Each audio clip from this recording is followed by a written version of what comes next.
Hey everybody, welcome all of you Investor Gameday podcast junkies, people who are driving up in here or can't make it tonight. You're going to miss out on a good one. Eddie's getting ready to talk tonight on all Johnny's $3 lights. $3 lights on me. All his rowdy friends are here on Wednesday night. It's almost like we stole that from that. Investor Game Day podcast, Game Day, because when you're at the world's largest networking event for real estate, you should be on your game, looking for deals. And if you have a deal, the best way to become a real estate investor is to buy the deal. The way to buy the deal is you got borrowed money from the guy that got it. You need funding. True, but not true. I looked at 47 deals today. 47.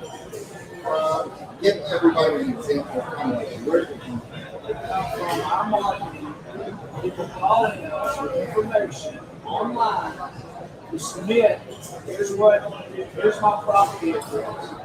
Here's what I estimated the ARV to be. Here's what my repairs are. Here's what I would like to do with it. I'm buying and holding it, or I'm buying and flipping it. So you look at 47 deals, you look at 47 investors who have found 47 deals. You have found 47 different properties. I would say that was probably 32 investors. There's a few multiple deals here for us to look at for free. Give them our estimates of what we think.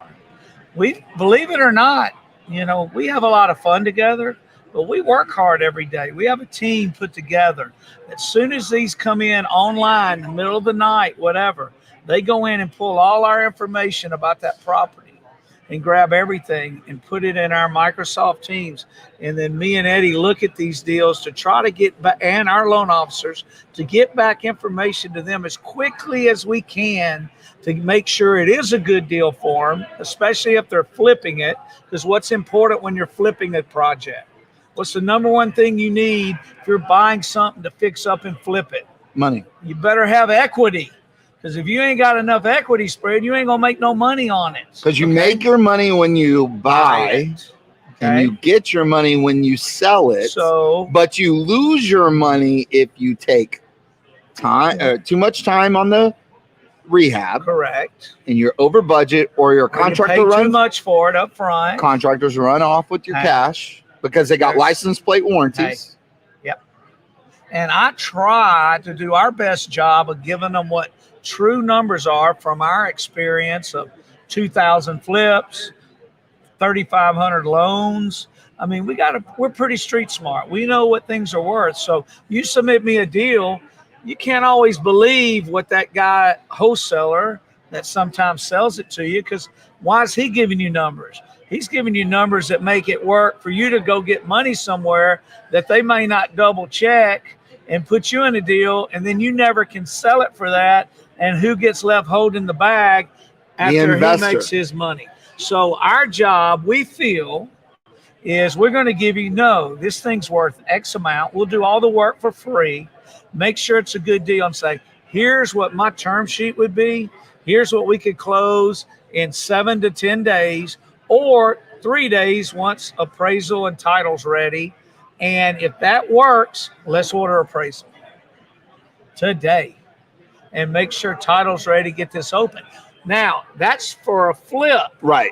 Equity is so important. I would say today, I have investors buying it 75 cents on the dollar less repairs, and they can still make money if they get it done quickly, but ideally you'd like to buy it around 65 cents or less, and you're going to make a minimum 25% spread after all bills are paid.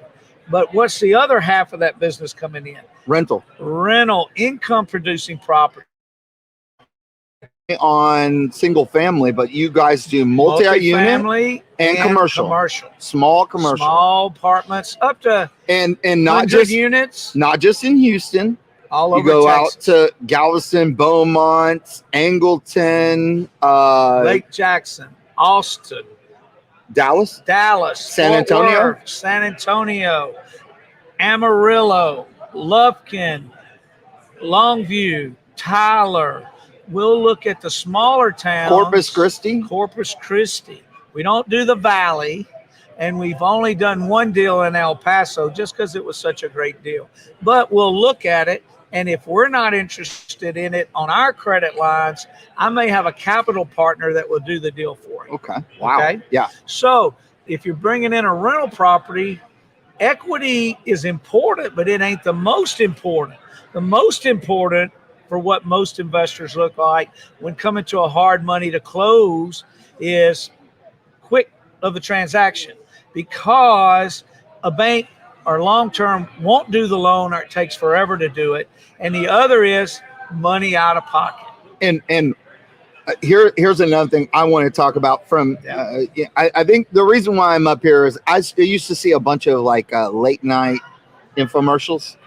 And you got the blonde haired girl. She doesn't know diddly squat about starting a business. She's interviewing somebody and they're telling them all about it. From being an investor, I feel like it lends a little bit of credibility to be able to interview somebody that does 3, 4, 5 times more on a grander scale over your course of your career. The biggest question you have, and the difference between, there's a lot of people out there that go and find private money. The biggest difference is I know if I'm borrowing money from you, that money's going to be there when I get to title. When you get ready to close. There is a huge question mark that the money will be there if you borrow from private money. Yep. I have heard story after story where y'all have had to come in the 72nd hour and have to jump through all these hoops because they tried to go the cheap route and the money wasn't there. And it wasn't there in time to close, and they're about to lose the deal. Right. Yeah. You've got your earnest money. Right now, investors, wholesalers want 3 to 5 up front. Up front. You're willing to risk 3 to 5 to save maybe a point or a couple of $100 on some lender docs? Well, here's the way you got to look at it. It's a cost of doing business to come borrow money from a asset-based lender. That's one of your costs, okay? And also, you're underwriting the deal. Yes, and we're underwriting it on future values, not loan to cost, okay? If you're a smart investor and have the means to buy things at discounted prices, that's the whole purpose of this. I mean, if you want to buy something retail, just go buy it. There's 24,000 of them on MLS right now, retail. You can go pay retail for it. I have landlords that just get fed up. They got more money sitting over here not making anything. They'll go buy something retail because it's in their neighborhood that rent's good and they're buying on appreciation. And they would rather take their money sitting over in a CD making 3% and put it in a deal and bring that 25% that I need at closing and make a 15% return on their investment by going and borrowing long-term money once they do anything they need to. And we, as investors that flip property, we're basing our stuff on forced appreciation. We're actively going in there and forcing that property to be worth more in a very short period of time. So for that, you've even created a whole business model around doing that in a very short 3-month to 4-month period of time. Boom, boom, boom, done. You can have a full-time job and do this as a part-time person. And Johnny has a whole program for you. She's getting ready to tell us that is going to be, everything can be done while you're making your full-time money. He'll take care of everything from beginning to end if you'll just borrow money from him. This is the program he has. You borrow from us. It's our no-draw loan. We have turnkey contractors that will do the rehab for you. We will advance them the money. They will get it done in 1/3 of the time that it would take you to go out as a new investor, hire people, make sure it's done right, and get it on the market and sell it in a timely manner, which cuts back on your holding costs. And what it does, once a week, go out there and see how they're doing it. Or if you at the end of each day, every other day, go out there and see how they've done and how they've remodeled it and how things look, and learn the business as you do it. And we're putting you with trustworthy people that we've worked with for years that does our rehabs for us now, because we don't want to spend the time and the effort of finding new contractors, hiring them, managing them. We get the guys. You've done one for us, and it worked out great. She made 122,000 over the period of the loan. And you saw the closing sheet, so you know. Yeah. Now that was a higher end property in a higher neighborhood. Yes. But you can still go out and make 25, 30 grand on a $150,000 to $175,000 house. But okay, and this leads me to my next point. Yeah. When you're talking about deals, that deal as it laid, whatever, as it was when I brought it to you, it was only 1,800 square feet. Right. I needed to add 600 square feet, 2,400. If I would have just left that property alone and just did the internal rehab, it would not have been a deal. In today's market, the way that you make big gains in huge amounts of forced depreciation is you need to make the deal. Yeah, you create the deal. That's correct, but you got to be in an area that allows you to do that. And that is what you're there for. And I'll make sure, I'm gonna let you know, it's not worth going and adding square footage to somewhere where there's nothing else that size, and you're not going to get twice the sales price because it's twice as big as everything in the neighborhood. But John, people think. But Johnny.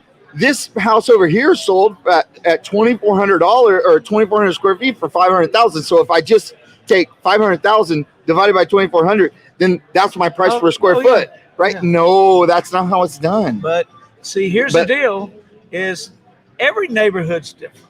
But I will say, guess what's happening now? It's a good time to be in this business. Things are appreciated. Okay, so the key. You bring up a great point.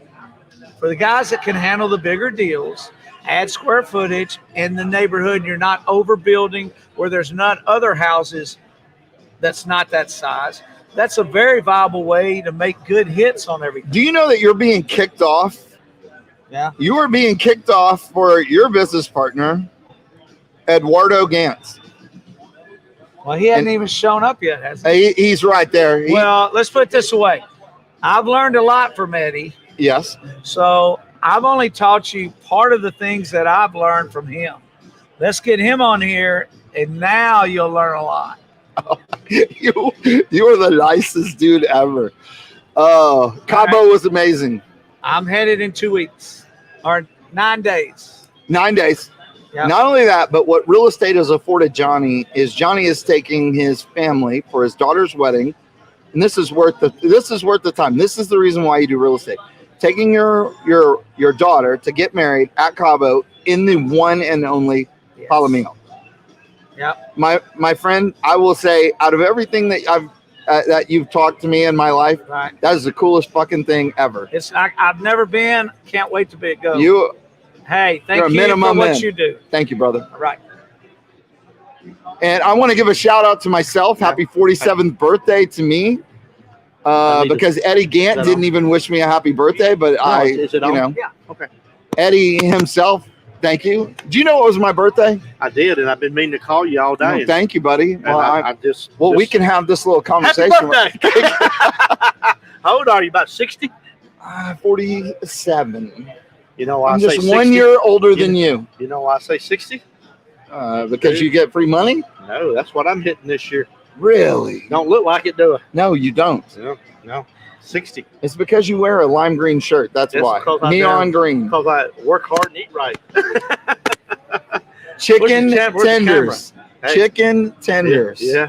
How is the chicken business? Yes. How's the chicken business going? Chicken business good. Chicken business is good. Broke ground on my new sports bar. Yeah. Yeah. Okay. I think a lot of people, investor game day. Yeah. Investments don't have to just be single family. Eddie blends on commercial. Being able to buy into a franchise is an investment. Yeah. I think it's a much safer investment than doing some on your own. But man, I just think all of the pots that you have hands in to make cash flow is amazing. Multitask. Yeah. I am a multitask dynamo, to be honest with you. I mean, I can sit there at my desk and I can accomplish 8 things on 8 different companies in 8 different cities, but that's just how you're wired. And just in 20 minutes, I just multitask, and I have a good staff, I mean, it ain't all about me. I got good staff. Johnny people. And I just talked about this when it comes to the no draw loan. Mm-hmm. That you can, with a good team of people, you can get all you have to do is find the deal. Mm-hmm. Jet will fund the deal. Yeah. Jet will help you get the deal fixed, and they'll pay the contractor for you, and you can go and have your own chicken franchise and run that. We're advancing it into the so millenniums want to do business with us, to be honest with you. That's a lot of it. I mean, when we look around tonight, I mean, it's a different crowd now. I mean, it is. Let's just face it. It is a different crowd out there. We got to keep up with them. We got to keep up with our competition. There's seems like every month on my mind is a new competitor in town, and it's younger people, and it's okay. I was one of them at one time. We just didn't, when I started the company, we didn't have all this technology that the people have to work with now. And they're the age. But you guys have invested a ton in technology. Yeah. Oh, yeah. That's like you can go, your website now is like a salesperson that works 24/7. And it ain't me. I mean, I have final say, but I'm not the one that's developing this. But I will have I'll surprise them with an idea every now and then. I said, why don't we do this, or why don't we thought about that?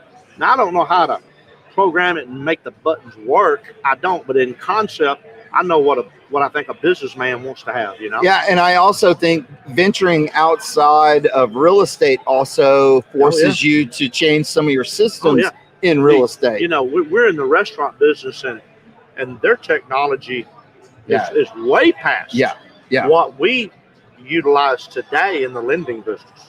It's way past it. I can, if I had my iPad, I could look and tell you how many Diet Cokes we sold last hour. Bro, that's 900 crazy. miles away. That's crazy. And I can tell you how many chicken wings we sold today, yesterday, whatever, and what different flavors. It's just all this technology is just a fingertip, So you're talking tonight about the 40 tips that you have. It's actually 45. The flyer did say 40, but I've added to it today. It's 45. Okay. 45 tips. And it's meat. It's meat. It's stuff that a lot of this audience has never heard or thought of that will make them better, make them more profitable, or keep them out of trouble. I took one of your tips and I used that to drive $10,000 into my pocket. Yeah. You want to know which tip that is? Because I talk about it every single time. I think you know which one it is. Go ahead and tell me, because the flashlight click. Oh yeah. The hum. You don't even say anything. No, you see a big crack. They've seen the crack for 20 years. So the deal is, shine that light on. Eddie sits there with the flashlight, looks at the crack, shines it on the crack, doesn't say anything. He knows that the person is walking right behind him, and he writes down crack in the sheetrock on the top corner. Yeah. Why do you do that? Nonverbal communication. It's telling them that I see the crack, which means I got to spend more on repairs, which means I got to offer less. And it doesn't insult them. It does not insult them. That is correct. Nonverbal communication. Okay, is 45 minutes still the longest time that you've gone from a no to a yes? No, it's probably longer than that. I don't know what it is, but let me tell you this. I hate to say this. It sounds like I'm on an ego kick, but I don't buy as many houses as I used to. I got other things I'm doing, But I still go look at a house every now and then. Where I used to look at 3 or 4 a day, I look at 1 or 2 a week. My last 2 leads, my last 2 appointments, bought them. The old man still got it. My last 2 appointments, I bought the house. I'm 2 for 2 in my last 2. And all that's in this week, basically. How has the Chris Voss stuff worked? You know, is it still working, or I don't use the full Chris Voss system because I don't study it and I don't remember it. I remember tidbits, and here's my best one. I'll lean back. I like being at the kitchen table when I'm trying to buy a house, and they're being difficult because I'm offering, we'll say, $82,000 and change, and they want $140,000 and change. Just as an example, and I'll just lean back and I'll take my calculator and paperwork and slide it over to them and say, I give them my paperwork, my pen, and my calculator, and I said, show me how I can pay $140,000 for this house and do nothing but and do anything but other than lose money. Show me how I can do it. Show me how, and the Chris Voss says, show me how I can do that, because I know it can be done. Tell me how I can get there. Yeah. Show me. Yeah. And I've yet to do that, and anybody be able to show me how and why I could buy the house for their number and be positive. I mean, it's just, so that's a good one. Yeah. That's a good one. Yeah. Another one is, the old, he teaches real hard. Sounds like, looks like, smells like, it sounds to me like you really don't want to sell this house today.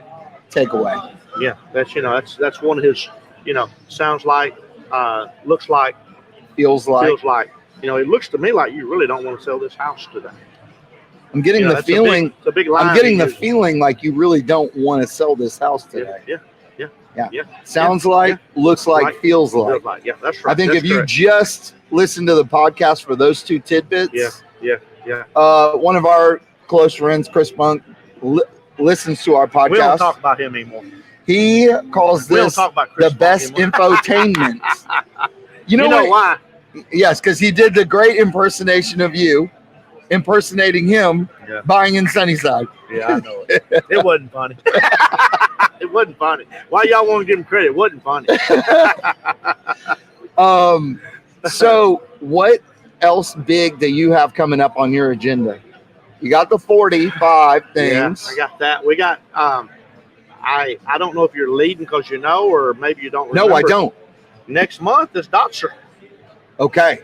Mark Dotzer, the from Texas no longer from the Texas A&M Real Estate Center. Yeah, he spent 30 years there, I think, but he's the super duper speaker on the economy, and he's going to be on that stage next month. Okay. Well, I came across some tidbits of information that I wanted to run to you because I know that you're going to enlighten all of us with the statistics. We do this. We've done this every month. Yeah. What is the actives on HAR today? 15,000. How many months of inventory is that? 1.7. 1.7. Okay. I look at it every day. Can I give you some tidbits? Absolutely. Okay. Housing permits year over year are up 21.2% in the Houston and Woodlands area. New construction? Yes. Construction? 12.1% quarter over quarter. Some of our fans. I did not know he was on camera. Derek Long with Quest, ladies and gentlemen. It's just one of our fans. We only have 1 or 2. Yeah. Months of inventory, Eddie hit it right on the head. He said 1.5. They've got a 1.4. Sales year over year, it's up 16%. All right, is this Houston Association of Realtors data? Local no, data? This is what's your data source? This is mine's strictly Houston data. This is Houston and Woodlands and Sugarland housing at a glance. Okay, yeah. And mine's directly off HAR.com. 30-year mortgage rate, 2.98% is the average. For 30 year. Days on market average is 33. It's just amazing. The current median house price is $301,000. New record. The median price change is up year over year 19.4%.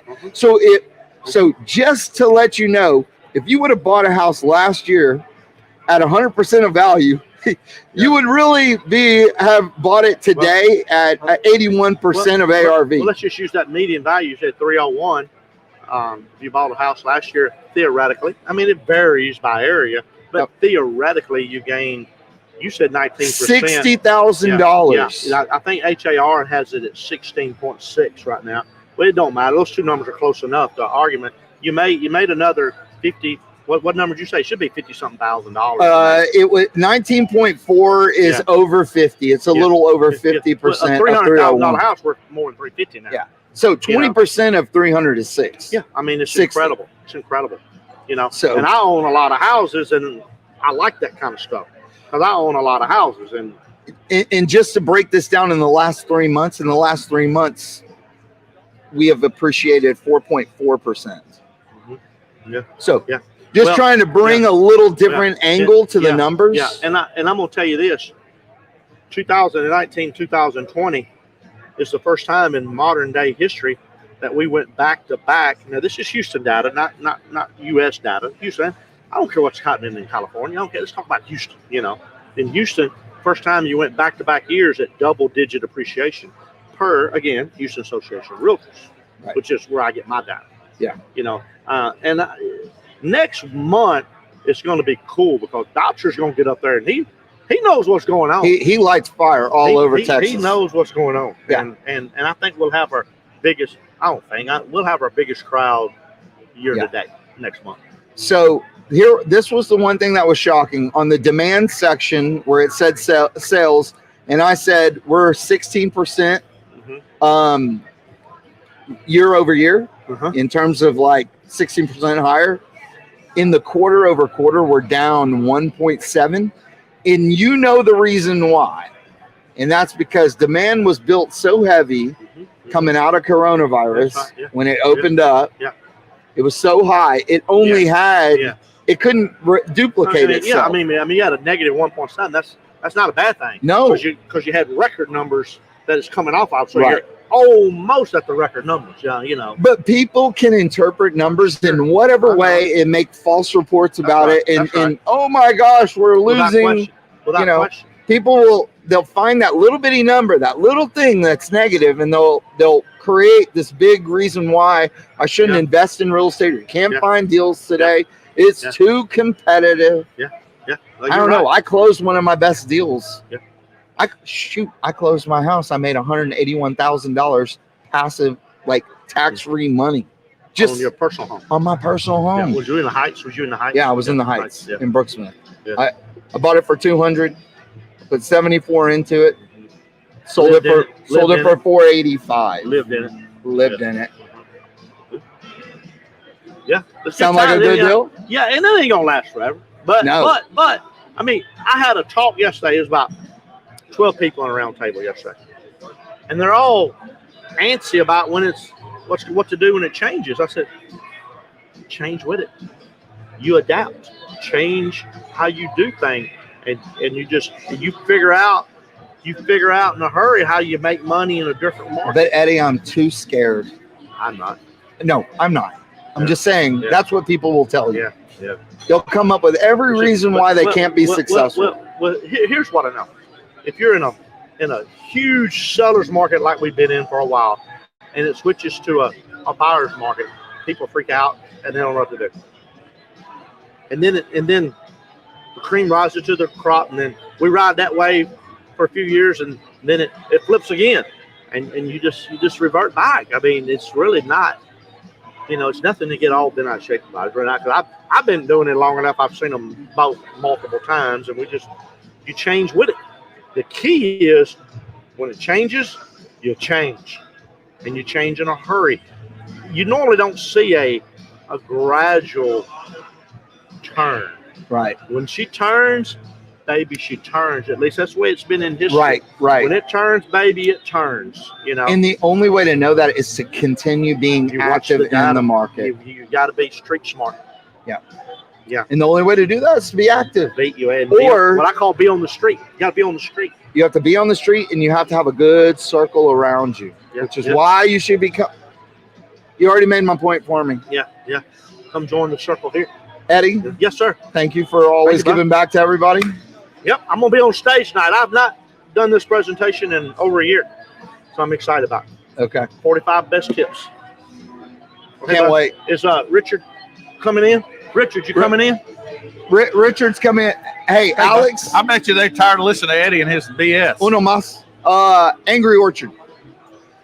I got a happy orchard. Tonight, Rich Drake and I are sponsored by Angry Orchard. That's right. How you doing? Apple juice. I can't say it on the air, but ask me what my house appraised for when we're off air. Why can't you say it on air? Because I'm not a peacock. peacock. I don't want to talk about it in public. It's private. Okay, before you do, you can't do that. Okay.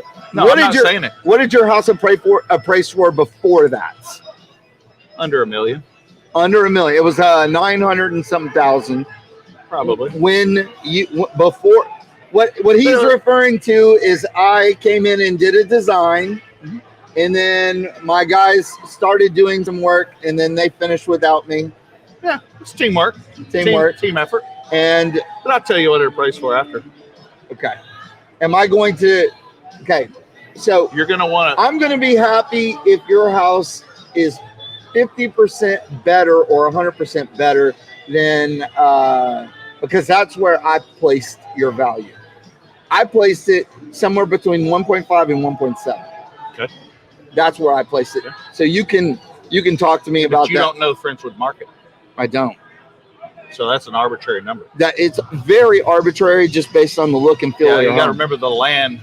My next door neighbor's lot sold for $410. Is that good or bad? How many acres did he have? 3.38. For 410,000? Yeah, I had about 4.79 acres. That just doesn't seem like a lot. You can get a lot of land. Suburbs. I know. I'm just saying you can get a lot of land. It's in the middle of no. Well, it's. Did you go to Holbach yet? 45 minutes to go inside the loop. No. Why? I don't remember. It's not time yet. When are you going? I don't know. I don't. Ask my wife. I don't remember. I don't know. I don't talk to her very much anymore. But so. Isla Holbach. When are you going? I think November. We're going to Isla Mujeres on the 25th, staying through the 29th. Last time I went there was 20-something years ago, and it was not built yet. Now it's supposedly pretty nice. Do you know how much my tickets were? You need to go cheap. You need to relook at your tickets. Well, if anybody doesn't know what Scott's Cheap Flights are, you need to sign up for Scott's Cheap Flights. Dude, it's awesome. So Rich just dropped some knowledge on us on the podcast. It's kind of the reason why we talk. I look forward to talking to Rich because we get to talk about the stuff that's not real estate, because I know you guys are going to get bored of nothing but real estate over and over. Everybody gets bored listening to Eddie Gant. Good Lord. Well, and now they're going to go listen to the 45 best tips. For 40 best tips. He's not good enough to have 45. He just told me 45. Oh, he's trying to add 5. He add 5 to it. Is this like extra credit or like overtime or something? I think one was be on a podcast with Curtis. That's what I think one of his was that he forgot about. So he added that as 41. Your first tip to failure. It's when you know you haven't made it. Yeah. You waste your time with Curtis. You waste your time with Curtis. You're a loser. I'm an e-celebrity in Houston because I've been on the Investor Gameday podcast. Do you watch Ted Lasso? There's this girl in there named Keely. She's like, what do you do? She goes, well, I'm famous for kind of being, she said, I'm famous for kind of being famous. That's pretty good. So, okay. So you're going in November. I'm going the 25th. My tickets to Cancun were 107 one way and 119 coming back. I was going to say low 2s right now. A month ago, it was 356 and 419. Yeah, you can get 2-something round trip. You can get 3-something round trip to Europe. What? Yeah. Go to Scott's Cheap Flight, sign up. They send me emails every day. Wow. You want to go to Iceland? $500 round trip. Here's the problem though. Some of these countries, Although the flights are going, they don't want you there. Yeah, because you're from accept. America. Yep. So you got to really do your research, with the whole COVID business. And you're not afraid of it. You got poked. Well, I'm not afraid. I mean, it's real. Right. It's not real. I have not got poked. Okay. I just feel like the more the government tells me to do something, the less I want to do it. Yeah. It's really hard. They're making it difficult for me to want to get it because they keep telling me I must get it instead of you ought to get it. Right. So I'm a little bit of a, You're a contrarian. I'm a small government guy. Right. I'm not going to say I'm a Democrat or Republican because I'm really not. I'm a very fiscally conservative person. But you're also a person who served our country. Yeah, Navy. Yeah. But I'm very socially moderate. I think people ought to be able to do whatever the hell they want in their own bedroom. I think people ought to be able to do drugs if they want to. You want to do that? I just don't. But I shouldn't have to pay to fix you when you break yourself. Right. That's all. Let's talk about something else. We're digging a hole here. I'm just waiting for you to be quiet. We're destined to piss somebody off. Isn't that the whole point? Okay. So right now in Houston, we're seeing an appreciation of 19.4% year over year. And rents are going through the roof. Where is rents at year over year, you think? What increase? About 15%. It's almost right in line with the sales price. It's always going to lag. And the main reason is everybody's locked into a year lease. You sometimes longer, right? So you're not allowed to raise that rent because it's that. And then you catch up, and then 6 months later, this house is still a little bit behind, right? Because the new ones are a little bit more. What's the longest I can lock someone in on a lease for legally before it turns into a homestead? I don't know if there's a black and white rule, but 5 years has been what I I've thought it always. was 2 years. We do 3-year leases all the time. You do? Okay, good. But we have automatic escalators every year if we do more than a year or two lease. Okay. So we've done 5-year leases, but we escalate the rent during the lease. If we do a 1-year lease, then it automatically renews at an escalated rent. However, you would think that would be risky to the owner, right? Oh, you locked them in at a 3% increase. Well, not actually. It's a 3% increase or as mutually agreed. That way, when things like this happen, we can go, Mr. Tenant, I'm really sorry, but we're going to have to raise your rent 11% or whatever that might be, right? But we still, and I don't know how many people here own rental property. I know you've owned and probably do now. It's okay to not be at market if you got a great tenant that's never going to leave. It's okay to be a little bit nice to this person and keep them a little bit, because when they see, all right, I'm going to go shop around at $1,500, but you'll give me $1,400. I'm not going to move. Turnover kills you. I have 2 single families. I just sold my personal house. Good for you. Yeah. And I just closed today on a 17 unit. Nice. Now you're stepping up with big boys, huh? I went into a syndication. Well, that's interesting. Yeah. 17 unit with Mr. Texas in Corpus Christi. So this is going to be my first taste of commercial. So if you don't mind me asking, and if it's not a, if it's a privacy thing, non-disclosure. So as the person who put the deal together, he's getting some kind of gravy, and then everybody else is getting a yield minus some percent. So yes. So the way that this one works is you come in as preferred status. Okay. So you get a preferred yield. A preferred yield, and the yield is 7%. Okay. And then you also get the back end as well, right? So if he makes 27%, you get 7%. But when it sells, but we get paid first. Yeah. And so if it makes 6, you get 6, and he gets nothing. Yes. If it makes 8, you get 7, he gets 1. But if it makes 14, y'all get 7, he gets 7. Yes. And then when it sells, he gets a little percentage or some percentage, and you get the other. Yes. That's what I figured. Yeah. That's good. That's a good one. So there was Yeah. So anything over 7 is gone though. No split after 7. I'm not sure. I only did this for the cash flow. Yeah, I was just doing this for the cash flow and just to get in and learn how to work numbers. Yeah. You need a calculator. I found out. I do need a calculator. That helps with numbers. Helps me a lot. But I have a calculator. I have a mortgage calculator. But what I don't have is expertise evaluating deals. Just call me. Okay. I could. So can people do that if they've got a deal and they want to know if it's a good deal? Can they call you and get some advice? Yeah, for a rental, for sure. Okay. Yeah, because we can look at what the rental comps are.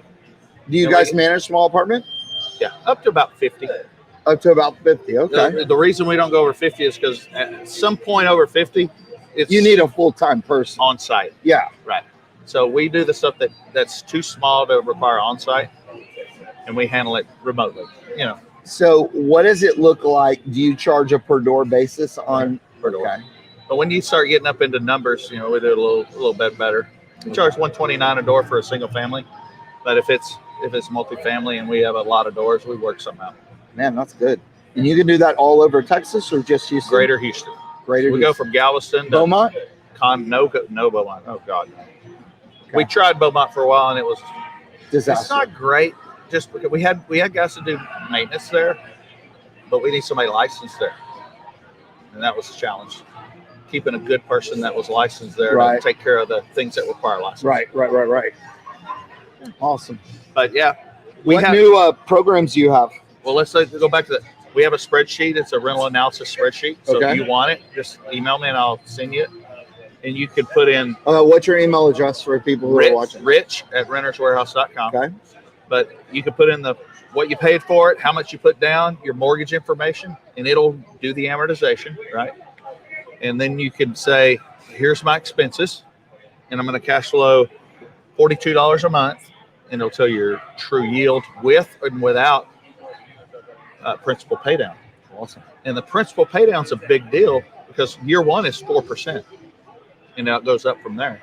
So if you here's the interesting thing, if you make zero cash flow in a rental, you put 20% down, you make zero cash flow, and you have a mortgage that you're paying down, you make 19% on your money at a 3% appreciation. At 3%. Wow. With no cash flow. Now, if you could get 19% in the stock market, you'd be a billionaire. Right. We can do that without any cash flow, and we always try to have a little bit of cash flow. Right. Again, I don't call a rental property a cash flow property. I call it an equity building property, a wealth building property. But the yields are stupid. What the way that I tell people is flipping will get you rich, and rich is a temporary mindset. Flipping is trading time for money, though. Right. Yes. I'm just trading this job here for this job here. But if you're good at it, you can make a lot of money. Yes, you can. Most people aren't. Right. And really, you make a lot of money if you scale. But then you got to do something with that money.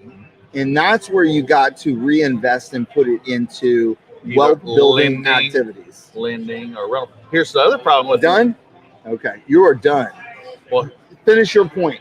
The other problem with flipping is every time you do a transaction, that's ordinary income. A rental property loses money every year. I paid zero tax this year. Thank you very much. Absolutely, sir. Have a great day. Cheers, my brother. Have a nice life. I'll see you when I see you. Right now, I'm joined by the owner of Benchmark Insurance. You already know. The man, the myth, the legend, the guy that... cheers. Cheers, my man. Happy birthday. Hatham, Foyty. 40. 40. 40. 40. Hatham, you are a man of many talents. You now have restaurants. You have the Heights House Hotel. You have Benchmark Insurance. What's it been like this last 24, 36 hours? You know, when people say they live in a dream, they're lying. They're full of crap. Yeah, but it's been a crazy ride, rough year, just a lot going on. You know, obviously it's stressful, but it's yeah. But with the hurricane, how's it been? Hurricane, yeah. With the insurance side, it's been hell. There's a bunch of claims going on right now. You know how that goes. Yes. We're in a very reactive business. So, when they see a hurricane, everybody wants flood insurance now, or everybody wants to go over their policy before the claim hits. And, so the phones are ringing, which is fine. It's great. But it has been a little tough. Been a little crazy. Tons of policies. Tons of, not policies, but tons of people like filing claims against their policy. There's been a lot of claim filing. Wow. I think we got over 200 claims in just one day. So be patient if you're filing a claim. There's a lot of people filing. There is.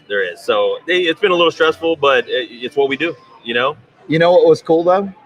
Last 2 weeks ago, we were at the Heights House Hotel. We were doing our draft. And what I noticed was there was a ton of Louisiana license plates. There was. Because Hurricane Ida, right? Ida went through and displaced a lot of people. Correct. And you guys had a massive facility to bring them in. We had a huge influx of guys from Louisiana moving in, and we did some donations for them as well. That's clothes, right. Y'all had the big, huge truck Absolutely. That was there. Yeah. Tons of stuff people don't even know about. Right. You guys are constantly giving back. Definitely. Huge venue.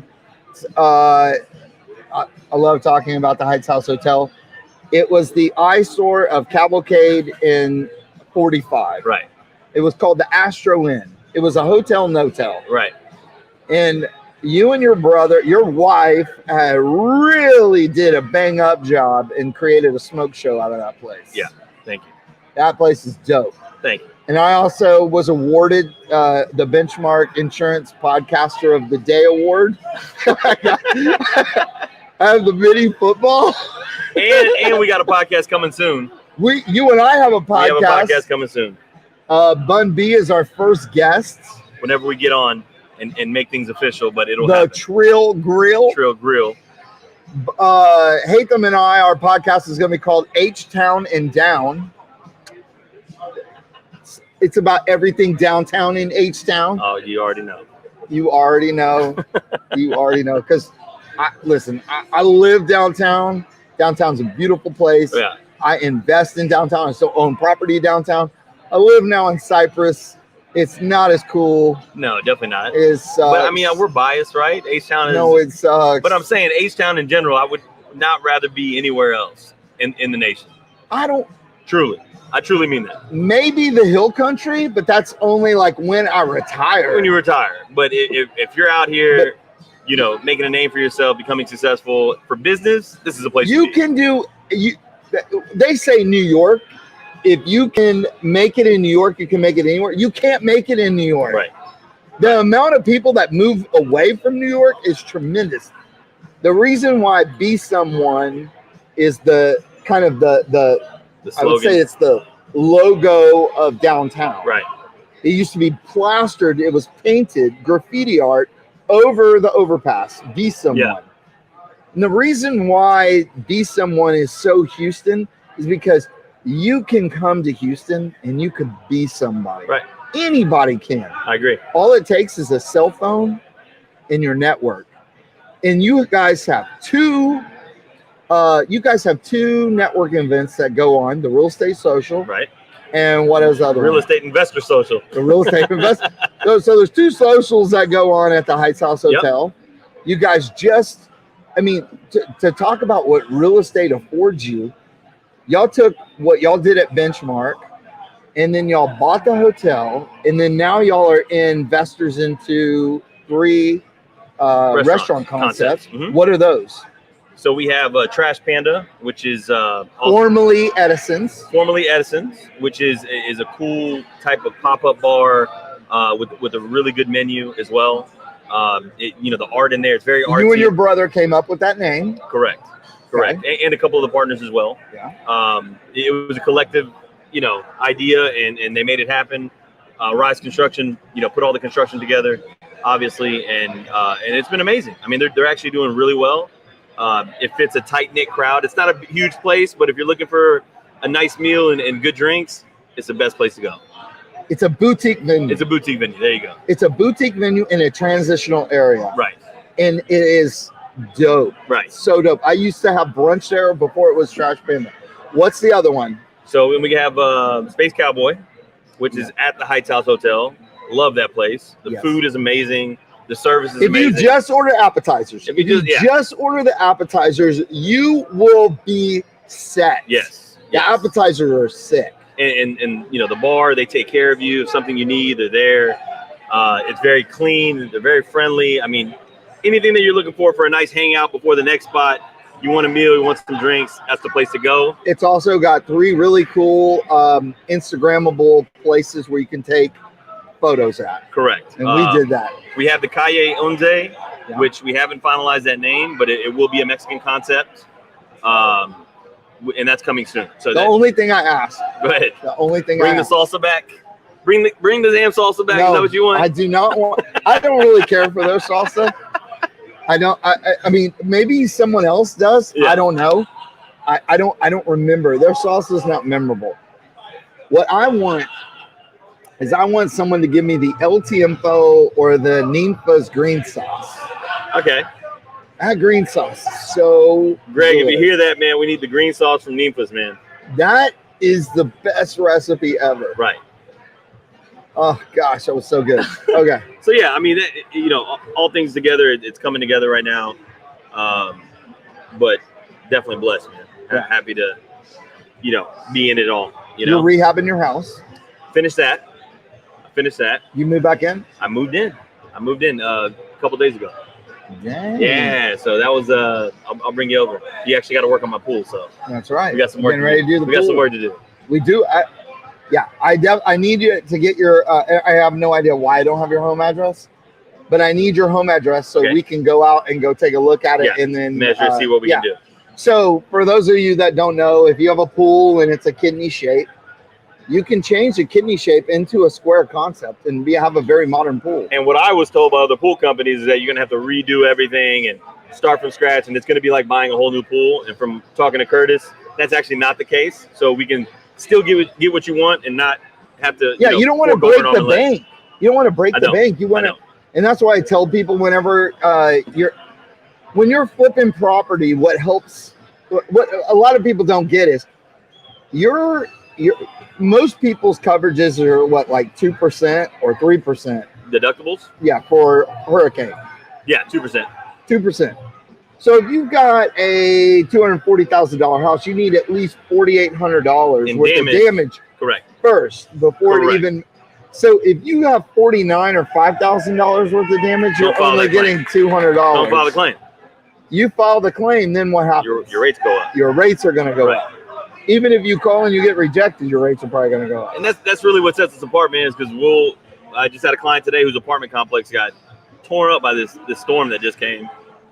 We sent our guys out to kind of run an estimate for them. See if you're going to meet that deductible. If you're not, if you're only going to make $200, it's not worth filing the claim. You're going to get, screwed on the back end of your rates going up. Use the insurance for what it's needed for. That's the worst case scenario where we can take that claim and beef it up. So we can turn a $30,000 claim into an $80,000 claim legally by listing every single line item. It's just going over every bit of detail on the estimate, walking with the adjuster, meeting the adjuster, going through the proper steps to make sure that you're covered. Yeah. If your electrical wiring was touched, you legally have the right to replace the wiring. Exactly. Why repair it? Why repair it? $1,000 versus $10,000. Right. So it's small things like that you can point out, and with all the years in the industry that we have. So I didn't know that you guys could send somebody out that quick. I got them out in a day. Dang. Mm-hmm. Okay. So if I'm making a claim working with Benchmark, I should expect what type of turnaround? So you call us. Of course, we're never just going to hand you the 1-800 number and tell you good luck. Right. So we're going to talk about the claim. You're going to send me pictures. I'm going to give you my honest opinion on whether it's worthy or not.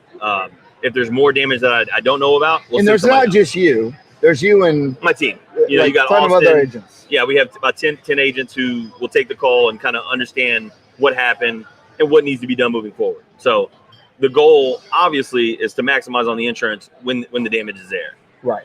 Not filing claims that is only going to cost you $1,000 out of pocket. Right. Right. So if you have that claim, pay it out of pocket and save your premium from going up every year. Right. Yeah. You'll pay at least $1,000 more. They're going to recoup it next year. Yeah, There's no question. So it's a different approach. You know, most agents, they'll just, oh, you have a claim? Okay, here you go. We'll file it. Bam, done. You know, and next thing you know, you find out you don't have the proper coverage or you don't meet the deductible, and it was a waste. I found out about that when I got into a vehicle accident. I went like on a 1-year run where I had like 3 accidents. Someone rear-ended me. It wasn't my fault, and I called in to Geico to let them know the other person rear-ended me. Geico has that listed as an accident on me. Oh, wow. It's because of how they input the data. That's right. So what happened was that guy called first. No. Is that right? I called, okay, and then I called his company. But because I called Geico and told them he rear-ended me, right, Geico still filed it that I was in an accident. I should have just called his insurance. Exactly. And not notified yours. Yes. Right. Because they put me at risk. And so they didn't remove that? No. You can dispute that, though. You can change that from, I'm sure that was years ago, right? It's like 4 years ago. You can go back to the claims department and say, hey, you need to restructure. The way they listed it was an at-fault accident. It should have been listed as either uninsured motorist or not at fault. Okay. In which you won't be affected the following year. But gotcha. Yeah, it happens. Okay. Yeah. So different approach, man. We just try to take care of our customers. We built a nice reputation for ourselves. Things have been a little crazy, busy right now. Yeah, y'all are in the middle or right on the outskirts of the Heights, on 610 and Shepherd. Correct. You guys ever take walk? I wouldn't think y'all would take walking. Everybody should just call him. What's the number? Call me 281-569-4353. It's right here. Benchmarkbroker.com. Come get a football. Benchmarkbroker.com. Up here at Stampede. Come have a drink with Hatham. And okay, so we have a couple minutes left on the podcast. Let's do it. Where do you think you're going to finish this year in our fantasy football league? I'm thinking the bottom half. I just he talks what he did. Him and Burr, what they did was bring in a distraction of a girl to do our draft. So instead of actually paying attention to the draft, we're looking at women, and this is what happened. In all fairness, Hatham has a co-manager. I got a crappy team. He has a co-manager, and there was nobody that told Bobby, don't listen to that shit, man. He told me over and over he was going to whip my ass, and he lost. So, but what did you score? I was like 71. It was bad. It was 71. I had 4 people. That played with a combined total of 4.4 points. 4 of my guys scored 4.4, and I still finished with 107. Kick a man while he's down, huh? I just had to. Listen, I had to like rub it in a little. We're gonna do a trade though. We'll make it happen. Yeah. Yeah. Okay. All right. We make a trade. Listen, laugh now, cry later, man. You've made 2 trades. When I make the playoffs. I can't believe you were trying to steal Kyle Murray from me. Come on, man. You can't take Kyler. You wanted Josh Allen. You wanted Josh Allen. I'm giving him to you. Whoa. Thank you for being so charitable. I'm just letting you know right now. Benchmark would. So he's off the table, right? Benchmark would never approve Kyler's that. Off the that table. Is not in my coverage policy. Kyler's off the table. That is off the table. Okay, all right. That dude is going to win the MVP. I thought we had something. But we do have something. There's no trade. We have something. I will trade you Mark Ingram, yeah. So you can have like your 6th running back. Oh, all right, everybody. This has been another episode. This was the September episode. I just turned 47, September 14th, which was yesterday. That's why I said happy birthday. And I've got on the keyboard, we've got Andy Helms. He's single and ready to mingle, ladies, so don't get lost in the sauce. Come out here to Stampede Houston. We'll see you guys in October. My dog.